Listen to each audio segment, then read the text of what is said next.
Өтө чоң нерселер кичинекейден башталат. Жөнөкөй бир оору бар. Муну менен көпчүлүк адамдар жабыркап жүрөт, бирок көңүлүнө албайт же дарыланбайт. Ошол себептүү бара-бара анын ден соолугу кескин түрдө начарлап кетет. Жада калса жүрөк жетишпестигине дагы алып барып коюшу мүмкүн. Бул болсо адам өмүрүн кескин түрдө кыскартат. Андыктан айтарым, эгерде дайыма өзүңүздөн алсыздыкты байкап жүргөн болсоңуз, ишке жөндөмдүүлүгүңүз төмөн болсо, тамакка табитиңиз жок болсо, ачуулуу болсоңуз, тез эле урушуп кетсеңиз, демек сизде аз кандуулук болушу мүмкүн. Тезинен ушул кандын жалпы анализин, мындан сырткары железо ферритиндерге анализ тапшырып көрүңүз. Жок дегенде кандын жалпы анализин текшертиңиз. Жана гемоглобиниңиз 110дон төмөн болсо, анда дарыланууну башташ керек. Болбосо толук кандуу жашай албайсыз. Кандайдыр бир оору менен ооруган болсоңуз, айыгып кетишиңиз дагы кыйын болот. Жыл сайын тумоолойсуз. Ушул көз-кыш айларында.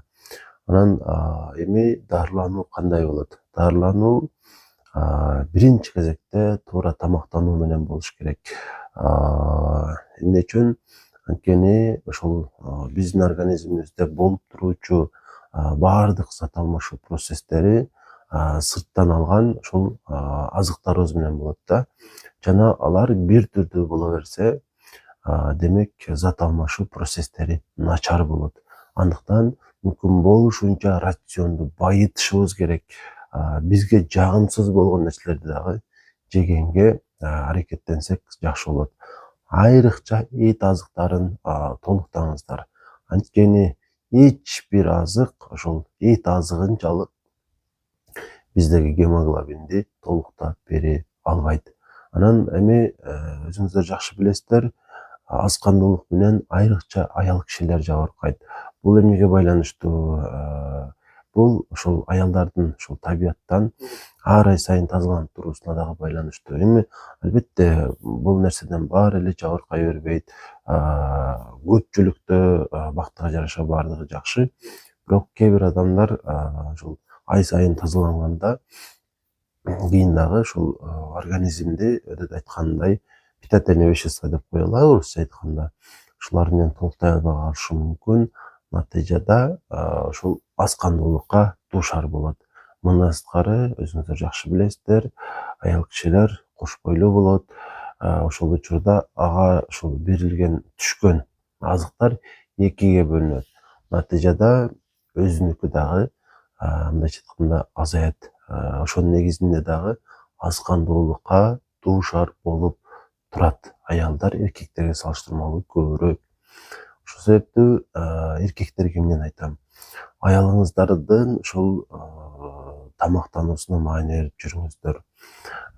Же болбосо үйгө көбүрөөк түрдүү нерселерди алып келип бериңиздер. Ошондо аялыңыздардын ден соолугу жакшы болот и сиздерге дени сак перзенттер берет. Жана ошол нерсе аркылуу демек сиздердин толук кандуу жашоо образыңыздарды, мындайча айтканда, бактылуу үй бүлөнү кура аласыздар. Анан качан таблетка ичиш керек? Таблетканы эч качан өз алдыңыздарча алып ичпеңиздер. Өзүңүздөрдүн ушул аймагыңыздардагы участкалык врачыңыздарга барып, анализдерди тапшырып, жыйынтыгын көрсөтсөңүздөр, канды толуктай турган таблеткаларды жазып берет. Кайсынысын жазса деле иче бериңиздер. Негизи баары эле ушул жакшы жыйынтык берет.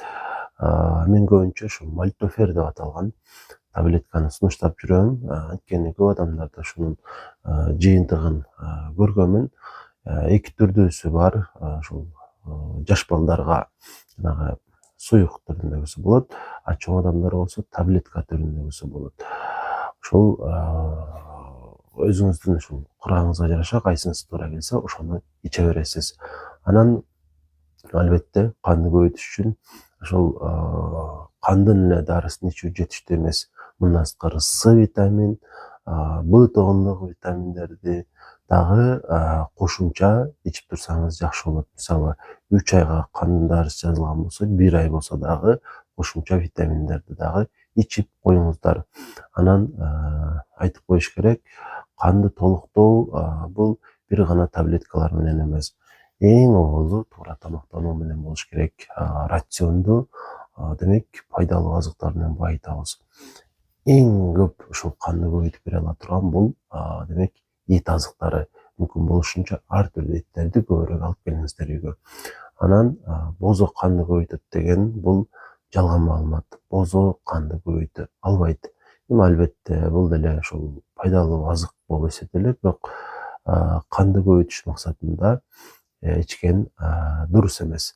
Анан эгерде сизде анемия болсо, кара чай ичпей турасыз убактылуу.